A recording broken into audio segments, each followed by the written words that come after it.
BJP నాయకులందరికీ పేరు పేరున నా నమస్కారాలు. కార్యకర్తలకి నా హృదయపూర్వక నమస్కారాలు. బీజేపీ నాయకురాలు శ్రీమతి పురంధేశ్వరి గారికి నా హృదయపూర్వక నమస్కారాలు. మా ఎన్డీఏ కూటమికి 164 అసెంబ్లీ స్థానాలు, 21 మంది పార్లమెంట్ సభ్యులనిచ్చి మమ్మల్ని వారి విలువైన ఓటుతో వేసి గెలిచిన ప్రతి ఒక్కరికి ఆడపడుచులకి, అక్క చెల్లెళ్ళకి, పెద్దలకి, పిన్నలకి, యువతులకి, యువకులకి పేరు పేరున నా హృదయపూర్వక నమస్కారాలు. ప్రజలు ఎన్డీఏ ప్రభుత్వాన్ని నమ్మారు, నిలబడ్డారు. అలా నిలబడినందుకే ఈ రోజున మన గౌరవ ప్రధానమంత్రి గారి సారథ్యంలో ఈ ప్రారంభోత్సవాలు కానీ, శంకుస్థాపనలు కానీ, అది దక్షిణ కోస్తా రైల్వే జోన్ కావచ్చు, కృష్ణపట్నం ఇండస్ట్రియల్ పార్క్ కానీ, గ్రీన్ హైడ్రోజన్ హబ్ కానీ, అనకాపల్లి బల్క్ డ్రగ్ పార్క్ కావచ్చు, 6 కొత్త రైల్వే ప్రాజెక్టులు కావచ్చు, వీటన్నిటిని వచ్చే పెట్టుబడి దాదాపు 2,10,000 కోట్ల రూపాయల పెట్టుబడులు, 7.5 లక్షల మందికి ఉపాధి అవకాశాలు. అవినీతితో కూరుకుపోయి ఉపాధి అవకాశాలు లేక, ఉద్యోగ అవకాశాలు లేక విలవిల్లాడుతున్న సమయంలో మీరు నిలబడ్డారు.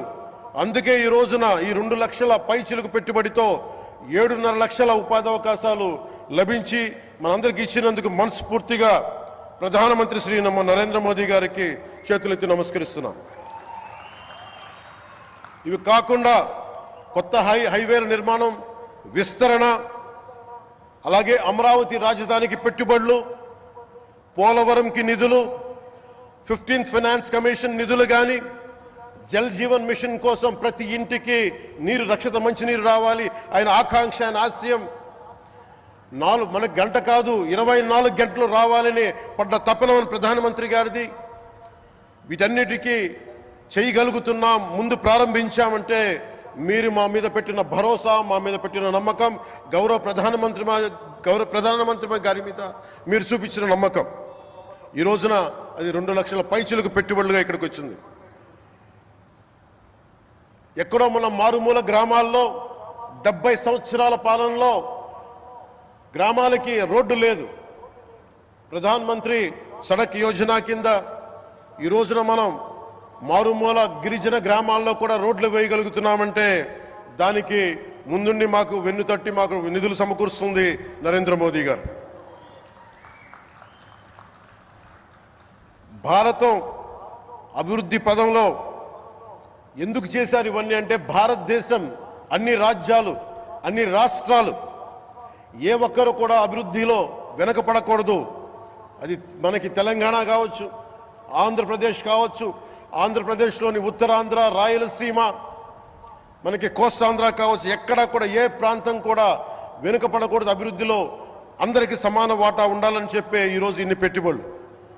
ఈ మోదీ గారి సంకల్పానికి, సహకారానికి, ఆయన గైడెన్స్కి మనస్ఫూర్తిగా నా కృతజ్ఞతలు.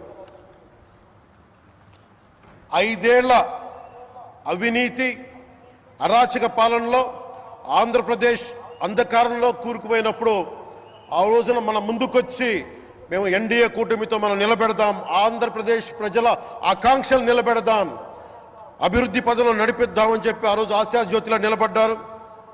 అసలు అభివృద్ధికి ఆస్కారమే లేదు ఆంధ్రాకి అనే స్థితి నుంచి అభివృద్ధి అంటే ఆంధ్రానే అని చెప్పుకునేలా గౌరవ ముఖ్యమంత్రి గారి నాయకత్వం, చంద్రబాబు గారి నాయకత్వంలో, ప్రధానమంత్రి గారి నిర్దేశకత్వంలో, వారి సూచనలతో, సహకారంతో కేబినెట్ కానీ, మంత్రివర్గ సహచరులు కానీ, ఎన్డీఏ కూటమి ఎమ్మెల్యేలు కానీ, మేమందరం కార్యకర్తలు అందరం కష్టపడతాం. అహిర్నిశలు రేయం భవళ్ళు కష్టపడతాం. దేశ ప్రగతిలో భాగస్వామ్యులు అవుతాం. మేము ప్రధానమంత్రి గారికి అండగా ఉంటామని తెలియజేసుకుంటూ, ఆంధ్రప్రదేశ్లో ఉన్న ఆంధ్రాకి వెలుగుతో నింపుతున్న మీ నిండు హృదయానికి నా హృదయపూర్వక కృతజ్ఞతలు తెలియజేసుకుంటున్నాను. మరోమారు మీ అందరికీ ధన్యవాదాలు తెలుపుకుంటూ నమ్మకం పెట్టారు. మీరు పెట్టిన నమ్మకానికి ఈ రోజున 2 లక్షల పైచిలకు పెట్టుబడులు తీసుకొచ్చారు. ప్రధానమంత్రి గారు ఉండటం వల్ల, సమర్థవంతులైన చంద్రబాబు గారు ఉండటం వల్ల మేమందరం నేర్చుకోవడానికి, పనిచేయడానికి సంసిద్ధంగా ఉన్నాం.